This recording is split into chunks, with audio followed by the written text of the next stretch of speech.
بہت زمانہ ہوا میں پڑھتا تھا، لیکن بعض مسائل میں اطلاع شروع سے برابر تھی۔ مجھے پتا تھا کہ جھینگا مچھلی نہیں ہے اور یہ حرام ناجائز۔ جمعے کا دن تھا اور اس پورے علاقے میں کوئی ہوٹل نہیں تھا کہ کھانا منگوائے۔ میں نے ناشتہ بھی نہیں کیا تھا، اس وقت جمعہ بھی دیر سے ہوتا، 2-2:30 بجے، خوب بھوک لگی تھی۔ دیکھا تو ایک نمازی یہاں کا کہیں بیٹھا ہوگا، سن رہا ہوگا اگر اس کو یاد ہو، ایک اتنے ٹرے میں بریانی لا رہا ہے اور دوسرا اتنا بڑا بگونا ہے، اس میں قیمہ ہے، 8-10 روٹیاں ہیں۔ جی جمعے میں 1 گھنٹہ ہے، جلدی جلدی آپ کھائے۔ میں نے کہا یہ کیا ہے؟ کہا یہ جھینگے کی بریانی ہے اور جھینگے کا قیمہ ہے۔ میں نے کہا جھینگا تو مچھلی نہیں ہے، وہ تو کیڑا ہے، حرام ناجائز۔ اچھا بیٹے آپ اٹھائے لے جائیں، حضرت کے لیے پھر انتظام کریں۔ وہ جو گئے ہیں 28 سال ہو گئے، وہ انتظام آج تک نہیں ہوا۔ اللہ کا لاکھ لاکھ شکر و کرم ہے کہ یہ پیٹ یہاں بنا ہوا ہے، یہ سر پر ٹینکی کی طرح نہیں ہے، اس لیے پردہ ہے، ہو یا نہ ہو، کیا ہے، حلال کھائیں گے، تھوڑا سا کھائیں گے، کبھی کبھی کھائیں گے، لیکن بے گلہ اور بے شکایت چیز کھائیں گے انشاءاللہ۔ کیوں؟ ہم آدم علیہ السلام کی سچی اولاد ہے۔ ہمارے جد امجد کو کھانے میں ذرا سی لغزش کی وجہ سے بہت پریشانی پیش آئی۔ معلوم ہوا کہ کھانے میں احتیاط نہ کرنا صرف صحت کی خرابی کا باعث نہیں، بلکہ ایمان برباد ہونے کا خطرہ ہے۔ یہ تو نبی تھے، معصوم ہے، اللہ نے بچایا، آگے آ رہا ہے۔ لیکن غیر نبی اور امتی اگر وہ کھانے میں بے احتیاطی کرے تو ٹھیک بات نہیں ہے۔ یہاں ایک شخص آتا تھا، ایک جماعت کا تھا جس کو علماء پسند نہیں کرتے کیونکہ ان کے بڑوں نے انبیاء اور صحابہ کی شان میں بے ادبی کی ہے، محبت کرتا تھا۔ ایک دن فتح الملہم لے آیا، وہ حضرت شیخ الاسلام شبیر احمد میں لے لی، ٹھیک۔ اس وقت ابتدائی 3 جلدیں شائع تھی۔ کچھ دن جب گزر گئے تو ایک لفافہ دے دیا۔ میں نے کہا کوئی غلاف کعبہ ہوگا یا خوشبو ہوگی۔ جب وہ چلے گئے میں نے دیکھا تو اس میں 5000 روپے تھے۔ یہ اس وقت کی بات ہے جب احسن العلوم میں میری تنخواہ 500 روپے تھی اور مہینے کے 3 دن میٹنگ ہوتی تھی، 500 روپے کمیٹی پورا نہیں کر سکتی تھی۔ آج الحمدللہ 20 سے لے کے 40 لاکھ مہینے کا خرچہ ہے۔ یہ اس وقت کی بات ہے۔ میری تنخواہ کے لیے میٹنگیں کرتے تھے، میں نے ہاتھ جوڑے، میں نے کہا میری تنخواہ کے لیے میٹنگیں نہیں کرو، بس میرا مسئلہ بیان ہو جائے یہی بہت ہے۔ 500 روپے پورا نہیں کر سکتے تھے وہ۔ کام نہ کرنے اور کرنے کا فاصلہ بتا رہا ہوں۔ آج الحمدللہ ہمارے دور تفسیر کا خرچہ 40 دن کا 40 اور 60 لاکھ کے درمیان میں ہے۔ لوگ دورے پڑھاتے، دورے کے پہلے وزن تو دیکھ، دورہ ہوتا کیا ہے۔ اس کو ہم نے اور ہمارے رفقا نے اور ہمارے دوستوں نے کام سمجھا ہے، کام نہیں، کام کی روح سمجھا ہے، کام کی جان اس کو مانتے ہیں۔ پورا ادارہ ایک طرف اور دور تفسیر کی نشست اللہ کے فضل سے دوسری طرف۔ اللہ اور توفیق دے اور اپنے نیک بندوں کو بمان نفقات صالحہ اور اموال طیبہ کے آگے بڑھنے کی توفیق دے تاکہ تمام پریشانیاں دور رہیں۔ اللہ اکبر و کبیرہ۔ کیا قصہ تھا؟ یہ دیکھو میرے بغل میں بیٹھا ہے، کتنا غافل ہے، اس سے پوچھتا ہوں کہ کیا قصہ تھا، ختم۔ تو وہ لفافہ لے کے میں نے رکھ دیا کہ بھئی اس میں تو پیسے ہیں۔ 15-20 دن بعد جو آیا، پہلے ویسے سلام کرتا تھا، آپ کے بہت کیسے ہیں، ٹھیک ہے آپ؟ میں نے کہا میں ٹھیک ہوں، آپ کا دماغ صحیح ہے۔ حضرت کیوں خیریت؟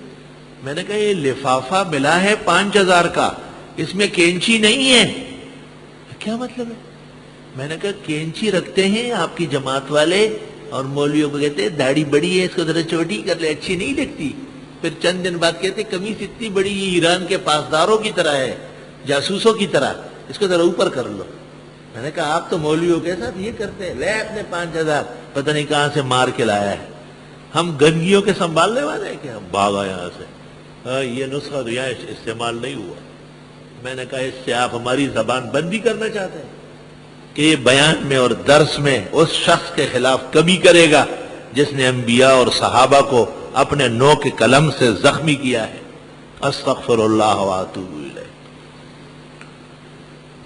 فَأَزَلَّهُمَا الشَّيْطَانُ عَنْهَا، پس ہٹا دیا شیطان نے ان دونوں کو وہاں سے، فَأَخْرَجَهُمَا، پس نکال باہر کیا دونوں کو، مما، ان نعمتوں سے، کانا فیہ، جس میں دونوں تھے، وَقُلْنَا، اور ہم نے کہا، اِهْبِطُوا، اترو، بعضکم لبعض عدو، بعض تمہارے بعض کے دشمن ہوں گے، وَلَكُمْ فِي الْأَرْضِ مُسْتَقَرٌّ، اور تمہارے لیے زمین میں جائے قرار ہے، وَمَتَاعٌ، فائدہ اٹھانا ہے، إِلَىٰ حِینٍ، ایک وقت تک۔ آدم علیہ السلام کو وہ دانہ کھلایا گیا شجر ممنوعہ کا، اور بی بی نے بھی کھا لیا۔ جب وہ نامناسب اناج کھایا گیا تو اس کا اثر یہ ہوا کہ فَبَدَتْ لَهُمَا سَوْآتُهُمَا، ان کی شرمگاہیں کھل گئی، وَطَفِقَا يَخْصِفَانِ عَلَيْهِمَا مِنْ وَرَقِ الْجَنَّةِ، اور اپنے جسم پر درختوں کے پتے ڈھانکنے لگے۔ ہائے ہائے ہائے، پریشانی پیش آئی۔ حدیث شریف بخاری میں ہے، جب رسول کریم صلی اللہ علیہ وسلم کی خدمت میں کھانا رکھا جاتا، آپ شروع نہیں فرماتے جب تک یہ نہ بتایا جاتا کہ یہ کون سا کھانا ہے، کون لایا ہے، کیا چیز ہے۔